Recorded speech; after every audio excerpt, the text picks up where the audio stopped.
Alasiri njema mtazamaji, ni tumaini letu kwamba mzima. Karibu sana kwenye taarifa zetu za mbiu ya KTN, tukuarifu na taarifa kuu za siku.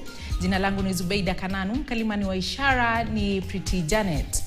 Mahakama ya kupambana na ufisadi imemwachilia gavana wa Trans Nzoia George Natembeya kwa dhamana ya shilingi nusu milioni au bondi ya milioni 1.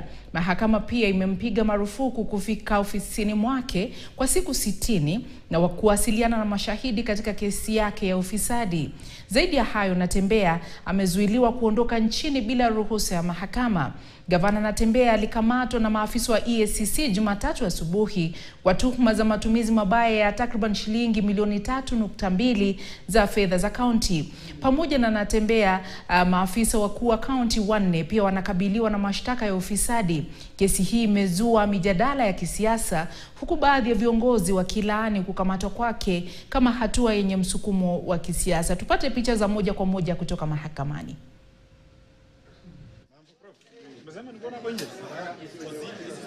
Sawa.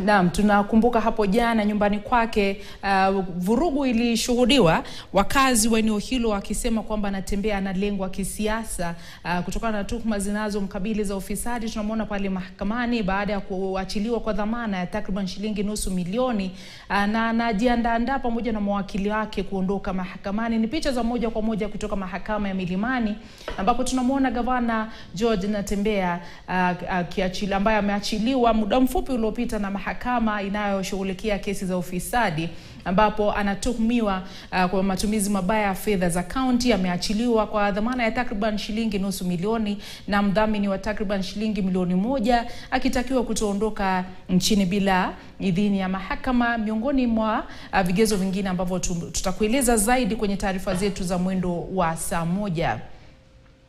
Asasi za